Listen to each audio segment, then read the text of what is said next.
said, brand new in Prince Albert, Saskatchewan. Spent a few years there. It switched hands quite a few times. I've had it, my wife and I've had it for about.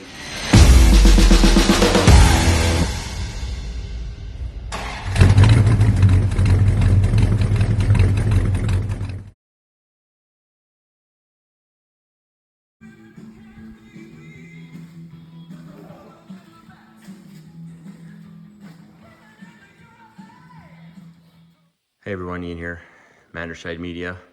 Well, today's the big day. John, if you're seeing this, there it is. There's your Hemi Cuda engine. So, yeah, I was extremely fortunate that Bob here at Radical Restorations, who's been a friend of mine for the last almost 20 years, he graciously said, "Bring it on out and let's get this out and let's get this rolling." So. Here we are. We took everything out the bottom. It only took, I don't know, maybe two hours, 15 minutes, something like that. But now everything has to come off. Transmission come off, bell housing, steering off, you know, all that, and they get the engine off the K-member. So anyway, last night was an interesting drive up here. I somehow managed to drive and miss 2 severe thunderstorms that had hail in it, and of course I was open trailer, so the Roadrunner was exposed, but it's just got a little washed, which is okay. So we're gonna wash it, scrub it down, wash out the engine bay, and then it's gonna sit in the other part of Bob's place. So this one we're gonna work on tomorrow. 446 pack Tribute Challenger RT convertible. Panther pink, not a true Panther pink car or original Panther pink, but it is FM3 Panther pink. Won't be doing nothing on this one, but that's a real machine. But yeah, we're gonna move over to the other side, and yeah, so we're gonna get this apart, and maybe once I get a few pieces, and yeah, this is my first Hemi removal, or I've never installed yet a Hemi. I've tinkered on a few, but never had the opportunity. This is a whole different ball game. Those cylinder heads and valve covers are an extreme size. So this valve cover had to come off, and it was still snug because it's a power steering box. So yeah, we might go to a smaller power steering. I still want to keep it power steering, although I know this car was a manual steering car. I do want to drive and enjoy the awesomeness that power steering does provide with this super heavy engine. And I think manual steering would just take away the experience. and I never intend this car to be a show quality 100-point car. I don't ever plan to get it OEM graded. I don't know what the life, after I get the new engine in, we'll see what happens. The engine is in Montana. I'm gonna go pick it up and then drop it off in Regina, and we'll get it gone through, and cross your fingers, eyes, and legs that it's good. And then we're gonna run it on the dyno. Hopefully get a video of that, and then come back out to Radical, detail it or paint it again. I'm not putting chalk marks or grease pen marks on it or nothing, but, and then the bell housing is going to get the right color, and a couple of small items that need to be repaired. But again, everything's minor. It was done. The car was done quite well, you know, in 99 to 2000, 2001 for the parts that were available. So yeah. So yeah, Bruno Car Show yesterday. Hemi out today. All right, catch y'all later. All right, we are just about there. Let me get the steering separate. I'm gonna just take that steering box off an hour later, but it's coming off to get sent out.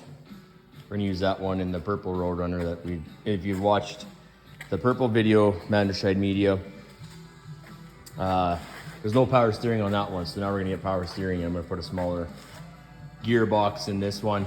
Yeah, engine looks decent. Intake gaskets don't look so awesome on the front corners, which might explain a minor thing that happened at just at one time. It did seem like it could have been lean, but spark plugs look good for coloration, so I wasn't too concerned. So anyway, yeah, I just got the phone with John, and yeah, he's excited to get his numbers matching engine back.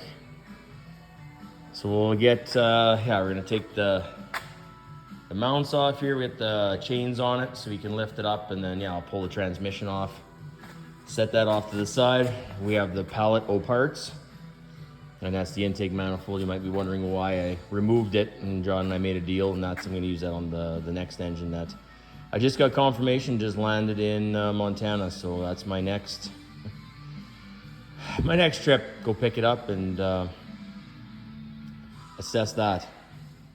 And hopefully it assesses fantastic. And then we're gonna wash this bad boy up like I already mentioned before. So, and then it can go for a long sleep. And it's gonna be a long one, I don't know. Could be a year, we'll see. Plenty of other videos to come, but yeah, this one's gonna be sleeping for a while.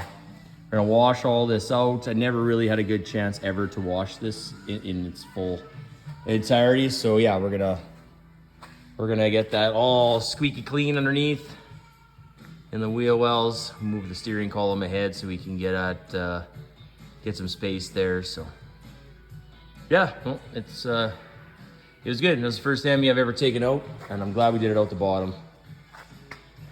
All right, don't forget to subscribe. Like, share, comment. Bye for now.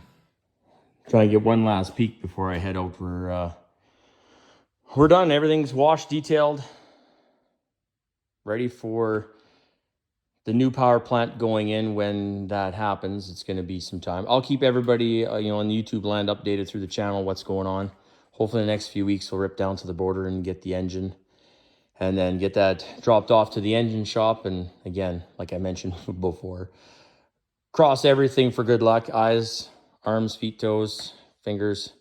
It should be. It looks like it's been gone through at some point in the not very distant before here. So should be good. And I'm just building a stock 426 Hemi. Like if you've been following stock carburetors, I'm working on stock manifolds, exhaust manifolds. And yeah, I'm just really, really excited to get that engine back in that Cuda, or that John can get the engine back in that Cuda, and I guess get more 70 correct components under the hood of this one. So I am still looking for reproduction or original 70 valve covers if anybody out there has. I'm fine with reproductions. I think my budget is more happy with reproductions. The Hemi stuff is quite something, but these are just such a unique beast. I mean, it's a race car engine basically. So anyway, I'm gonna throw some thanks out here. First, I have to thank my wife that allows me to do these eccentric things with muscle cars, and I just love muscle cars. My parents, because they have to hear me complain about, not complain, but explain and try and decipher through things about this stuff, and they're always willing to listen, whether they know what I'm doing or talking about or not. Tracy for setting up, lots of these things. I met Bob here at Radical through Tracy and Val, through one of their cars that we're going to be doing here shortly, but we'll talk about that later. Eugene, that helped with the shipping and the logistics of getting this engine from Detroit over to Montana. Mike for clearly selling the engine to me, and then everything else in between, especially this car sitting here and the engine coming out as it did.